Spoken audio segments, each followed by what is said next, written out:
ورود و ثبت نام. برای ثبت نام در سامانه جوتیار، ابتدا در مرورگر موبایل یا کامپیوتر خود آدرس jutiar.ir را وارد کنید. سپس بر روی گزینه ثبت نام کلیک کنید. ثبت نام به دو صورت حقیقی و حقوقی است.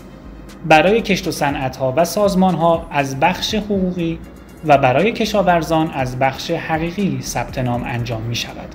بعد از ثبت اطلاعات، کد تاییدیه به شماره تلفن همراه شما ارسال می‌شود. با تایید کد، درخواست شما برای کارشناسان ما ارسال می‌شود.